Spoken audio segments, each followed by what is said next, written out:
Good evening students. Nandini class 8 chapter Nachiketa, जिसके बच्चों ने मुझसे डिमांड की थी कि मैम इसके ऊपर आप एक वीडियो बनाएं, तो मैं बना रही हूँ। लेकिन आप चैनल को सब्सक्राइब करें, बेल आइकन दबा दें और ज़्यादा से ज़्यादा लाइक शेयर करें ताकि आपका भी भला हो, मेरा भी भला हो। तो शुरू करते हैं चैप्टर नचिकेता।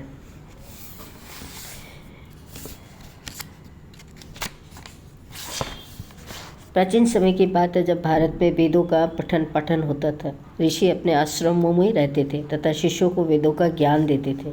उन्हीं दिनों एक ऋषि थे, बाजस्रवा, नाम याद रखना और स्पेलिंग भी, बाजस्रवा, जो कि विद्वान तथा चरित्रवान थे। उनके एक नचिकेता नाम का पुत्र था।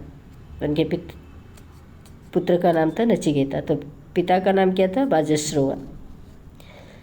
ऋषि थे बाजस्रवा, तो ऋषि पुत्र थे नचिकेता। एक बार महर्षि बाजस्रवा ने विश्वजित यज्ञ किया और उन्होंने प्रतिज्ञा की कि इस यज्ञ में अपनी सारी संपत्ति दान कर दूंगा। कई दिनों तक यज्ञ चलने के बाद यज्ञ की समाप्ति हुई। समाप्ति के बाद महर्षि ने अपनी सारी गाय दक्षिणा में दे दी। दान देकर महर्षि संतुष्ट हो गए। बालक नचिकेता को गायों को दान में देना कुछ अच्छा नहीं लगा। क्यों? क्योंकि वे गाय बहुत बड़ी बूढ़ी तथा दुर्बल थी। उसे लगा ऐसी गाय दान में देना उचित नहीं है। पिताजी बहुत भूल कर रहे हैं। पुत्र होने के नाते मुझे इस भूल के बारे में पिताजी से विचार विमर्श करना चाहिए।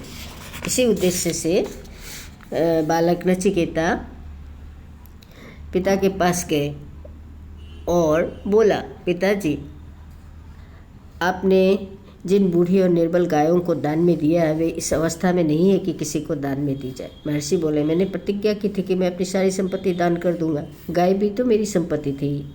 यदि मैं दान न करता तो मेरा यज्ञ अधूरा रह जाता। नचिकेता ने कहा, मेरे विचार से दान में वही वस्तु देनी चाहिए जो उपयोगी हो तथा दूसरों के काम आ सके। इसे आप अंडरलाइन कर लो, ये इम्पॉर्टेंट है।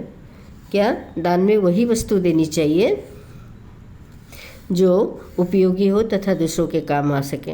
मैं आपका पुत्र, आपकी संपत्ति हूँ, आप मुझे किसे देंगे? महर्षि ने नचिकेता की बात का कोई उत्तर नहीं दिया, परंतु नचिकेता के बार बार प्रश्न करने पर वे क्रोधित होकर बोले, जा, मैं तुझे यमराज को देता हूँ। नचिकेता आज्ञाकारी बालक था। उसे निश्चय किया कि अब मुझे यमराज के पास जाकर पिता के वचन को सिद्ध करना चाहिए, क्योंकि पिता ने तो मुझे यमराज को दान में दे दिया है। बाजस्रवा का अनुभव हुआ कि क्रोध के कारण उनके मुंह से बहुत ही अनुचित बात निकल गई है, यानी उन्होंने बहुत कुछ गलत किया है, ऐसी बात नहीं बोलनी चाहिए थी।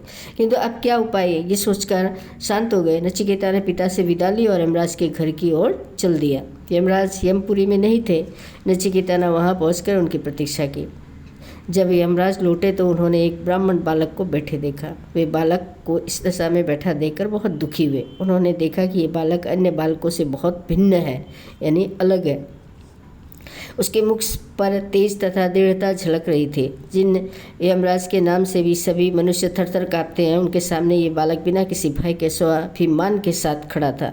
यमराज ने नचिकेता का स्वागत किया, फिर उसके आने का प्रयोजन पूछा। नचिकेता ने अपने पिता की यज्ञ की सारी बात कथा सुनाकर आने का कारण बताया। यमराज बोले, नचिकेता, तुम्हारी पितृभक्ति और दृढ़ निश्चय से मैं बहुत प्रसन्न हूँ। साथ ही इस बात का दुख भी है कि तुम्हें 3 दिन तक मेरे द्वार पर भूखा प्यासा रहना पड़ा। अंडरलाइन कर लो, कितने दिन तक? 3 दिन तक यमराज के द्वार पर नचिकेता को भूखा प्यासा रहना पड़ा। इसका प्रायश्चित करने के लिए मैं तुम्हें 3 वर देना चाहता हूँ, यानी 3 वरदान देना चाहता हूँ। बोलो, क्या मांगते हो? नचिकेता प्रसन्न हुआ और बोला, धर्मराज, मुझे पहला वर ये दीजिए कि मेरे पिताजी का मुझ पर क्रोध शांत हो जाए और जब मैं उनके पास जाऊँ तो वे मुझे पहचान ले। ऐसा ही होगा? यमराज ने कहा, तुम्हारे लौटने पर तुम्हारे पिताजी इसी तरह से प्यार से बोलेंगे जैसे पहले बोलते थे। वे अपना सारा क्रोध भूल जाएंगे। नचिकेता ने सोचा, पृथ्वी पर बहुत सारे दुख है, इन दुखों को दूर करने का उपाय क्या हो सकता है? इसलिए नचिकेता ने यमराज से दूसरा वर मांगा कि मनुष्य स्वर्ग को प्राप्त करने के लिए क्या प्रयत्न करे। इसका उपदेश मुझे दीजिए कि क्या ऐसा काम करे कि वो स्वर्ग जा सके।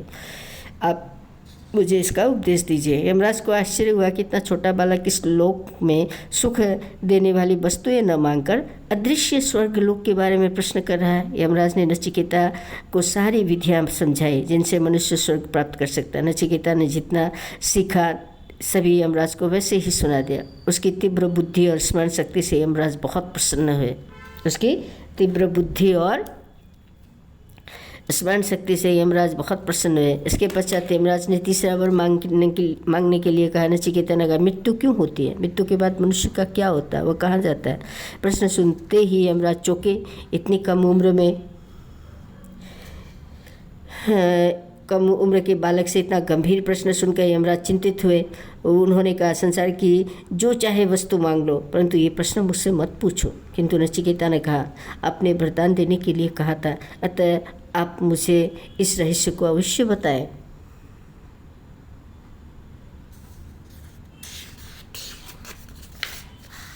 नचिकेता की दृढ़ता और लगन के सामने यमराज को झुकना पड़ा। उन्होंने नचिकेता को बताया कि मृत्यु क्या है, उसका असली रूप क्या है। उन्होंने उपदेश दिया कि आत्मा न तो कभी मरती है न कभी पैदा होती है, वह अजर अमर है। शरीर के नष्ट हो जाने पर भी आत्मा विद्यमान रहती है। अपने शरीर को यदि तुम रथ मानो तो इंद्रिया यानी सेंस ऑर्गन उसके घोड़े हैं, मन उन घोड़ों की लगाम है और बुद्धि सारथी यानी रथ चलाने वाला चालक है। इस रथ पर यात्रा करने वाला यात्री आत्मा है। जिस प्रकार दुष्ट घोड़े पर सवार व्यक्ति को संकट में डाल देता है, जिस प्रकार दुष्ट घोड़े सवार व्यक्ति को संकट में डाल देते हैं, उसी प्रकार अनियंत्रित इंद्रियां मनुष्य को दुर्दशा की ओर ले जाते हैं। जो व्यक्ति सच्चाई के राह पर चलता है उसे मृत्यु की पीड़ा नहीं होती। बालक नचिकेता ने छोटी उम्र में ही पितृभक्ति, दृढ़ता तथा सच्चाई के बल पर विलक्षण ज्ञान को प्राप्त कर लिया। आगे चलकर वह महान विद्वान तथा धर्मात्मा ऋषि बना। तो ये जो नचिकेता की व्यक्तिगत विशेषता है, वह पितृभक्ति, दृढ़ता, सच्चाई, ये तीनों में आ जाएंगे। उसकी व्यक्तिगत विशेषताएं लिखो।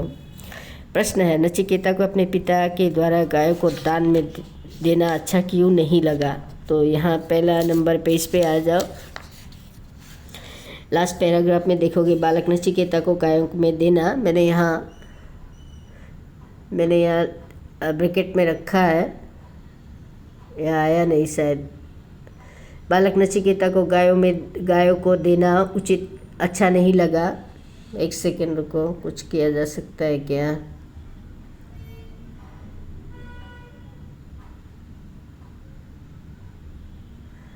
अच्छा, ये फर्स्ट पेज का लास्ट पैराग्राफ देखो। बालक नचिकेता को गायों को दान में देना कुछ अच्छा नहीं लगा, क्योंकि वे गायें बूढ़ी और दुर्बल थी। उसे लगा कि ऐसी गाय दान में देना उचित नहीं है। पिताजी बहुत बड़ी भूल कर रहे हैं। पुत्र होने के नाते मुझे इस भूल के बारे में पिताजी से विचार विमर्श करना चाहिए। यहाँ तक लिखने से हो जाएगा, एज इट इज़ लिख दोगे। दूसरा प्रश्न है, यमराज नचिकेता से प्रसन्न थे, क्यों प्रसन्न थे? तो यमराज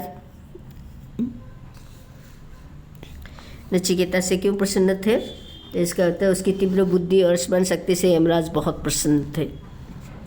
एक तो ये होगा, और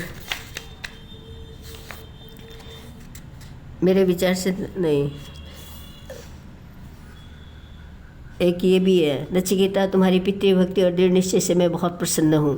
नचिकेता की पितृभक्ति और दृढ़ निश्चय से यमराज बहुत प्रसन्न है। थर्ड प्रश्न है, यमराज ने नचिकेता को क्या उपदेश दिया?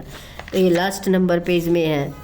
उपदेश दिया, उन्होंने उपदेश दिया नचिकेता कि आत्मा न तो कभी मरती है न पैदा होती है, वह अजर अमर है। शरीर के नष्ट हो जाने पर भी आत्मा विद्यमान रहती है। इतना लिख दोगे तो बहुत अच्छे नंबर मिल जाएंगे। तब तक के लिए बाय एंड टेक केयर, और अपना ख्याल रखना और मेरा भी ख्याल रखना। जितना मुझे व्यूज़ मिलते हैं उतने मुझे लाइक्स नहीं मिलते, तो ये हमेशा मेरा आपसे कंप्लेन रहेगी। तो मेरी इस कंप्लेन को दूर करो जल्दी से जल्दी, और अपने भाई बंधु रिलेटिव्स को शेयर करो। अब घर में 4-5 मोबाइल है तो उससे भी शेयर करो, ठीक है? Bye and take care, good night.